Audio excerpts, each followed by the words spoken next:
Hey you, it's me, Amy B, welcoming you to the final part of chapter 1 of our 28 days to Unity alignment program, which I am really pleased to bring you the integration part of our grounding chapter.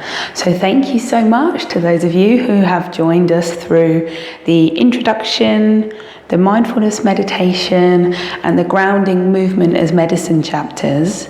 And now I have the pleasure of introducing to you how we can keep walking the walk with these grounding practices in day-to-day life. As we touched on in a few of the videos, it's all too easy to end up here. There's so much going on in life that we're spending such a lot of time in our minds. So the first thing I'd like you to start bringing awareness to is those triggers which take you from being here, being present, to being in your mind or with what's going on directly in front of you, i.e. social media, work obligations, certain triggers within your family life, or things that just generally will send you into that space where you feel you're very consumed by your thoughts. Of course, the thoughts are useful, and of course we are going to go there often, but you can start bringing in that awareness to how it makes you feel when you spend a long time there, and the difference in how you can feel when you actually raise a little flag in that moment to say, time to check in with the body. So what I'm talking about here is recognizing when you might start to feel a little bit stressed or ungrounded, to that's your call for action. And all I'm talking about is come from here to land back in the body here. I just did it just then. It's just good. Just there's the body. There it is, right where you left it. And it can be incredibly calming in a moment. So it might be that something's going off in front of you.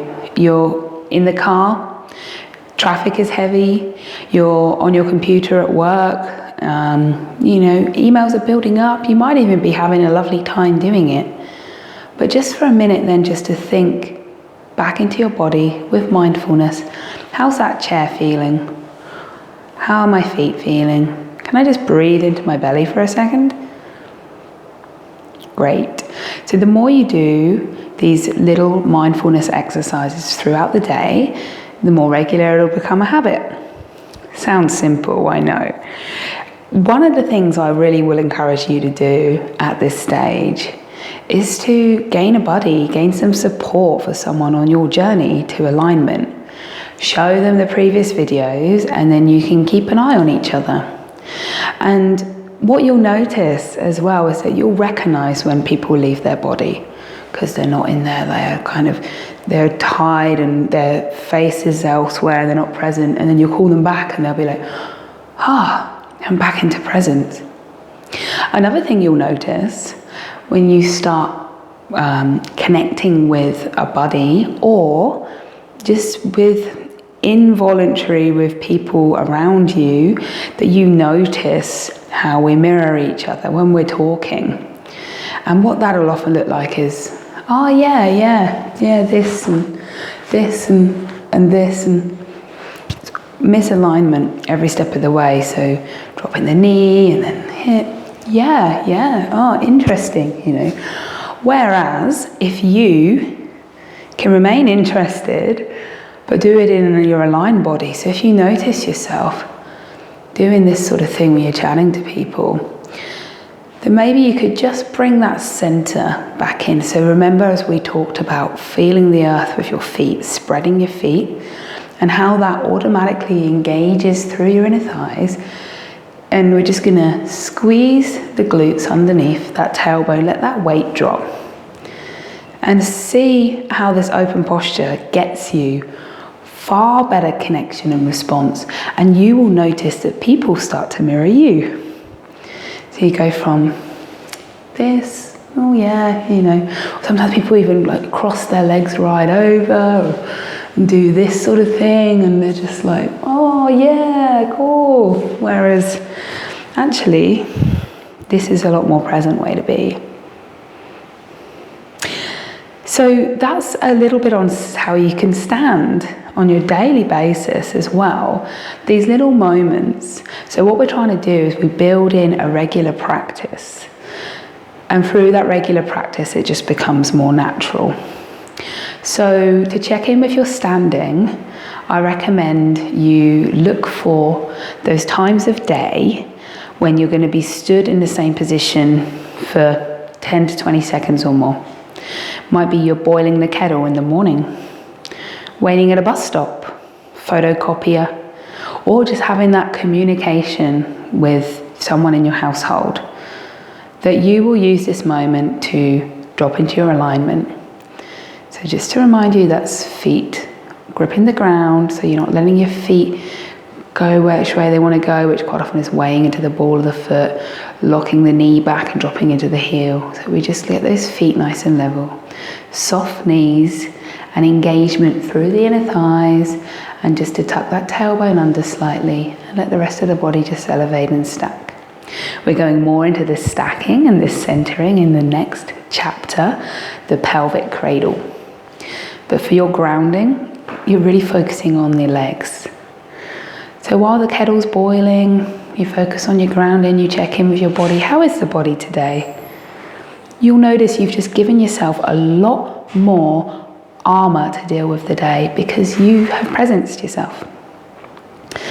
So that's standing, but also we can take this on board while we're walking. You hear someone walking around out there. We're walking around every day, and quite often when we're in our mind's leading and we're rushing. Rush, rush, rush, rush. We spend so long sat down that our hip flexors are switched on rather than our glutes. And it's picking us up like this. And we're rushing along. We're completely off center. These anchor points are in here. And when we get back at the end of the day, we just collapse in the same position. And everything is just so tight that it can't flow. We talked about those fascia anchors and how the blood and lymphatic and neurological impulses can't flow. But our good old friend here, the biggest muscle in our body, our glutes, is what has us covered. And that's why we've been putting a lot of emphasis on glutes and legs as this introduction to being in your body. If you just squeeze those glutes, you feel that tailbone come forward. So when I'm talking about just that, just bring it forward slightly so your body's stacked on top and your glutes are engaged. Most of us have got weakened glute muscles because we're not engaging them enough. And everybody wants a nice, tight, strong gluteus maximus. And it really helps how we hold ourselves up and how we move through our day. So what I mean is, rather than letting your mind lead the way, you drop back and you let your grounded body lead the way. So you use your glutes to kick up your legs as you walk. And you just remain in that alignment as you're walking around.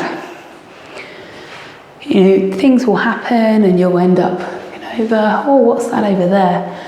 But then if you notice yourself leaning forward slightly and you feel a tightness in your hips, maybe you're carrying something and you're weighed down, whereas if you can just get those glutes, just give them a squeeze. Literally, that's all it takes. Give them a squeeze and you're back in line. You're using your glutes to send you on your way. So this is another way in which we can really serve the whole community by offering this nice upright posture. We're going to be more approachable. We're going to feel more ourselves, more in our bodies. We're going to be more successful. And people are going to look to you and be like, I want what they're having, and they're going to start to mirror you, because that's what we do as humans. Let it ripple. So what we're going to be doing for the rest of this program, 28 days to alignment. So here we are together on day 4. So for the next 24 days, you're going to be doing your 15-minute video with me every day. And then the integration that will follow is up to you, how then, whether you will continue to do daily videos, go through the whole 28-day process, again, until you feel it's really landed in your body, Or you might want to then move to alternating the mindfulness meditation to the movement as medicine practices, your daily practice. And we have 7 areas of the body, so you should be able to hit your meditation and then your movement exercise over 14 days. Or you might want to double up on your practice and do your sort of 20 to 30 minutes a day, movement then meditation. Anyway, that's just a little few breadcrumbs of how we're going to continue to feed this integration of the alignment techniques that I'm really lovingly crafting and sharing to you over this course of the next 28 days. And I really hope that you're getting a lot out of this. If you are, please do give us some love in the feed below, and please do continue to share this with your friends and family who feel the benefit for. I want this to be able to benefit as many people as possible. That is my goal. Starting with you, with abundance of admiration for you and all that you will be. With love from me, Amy B.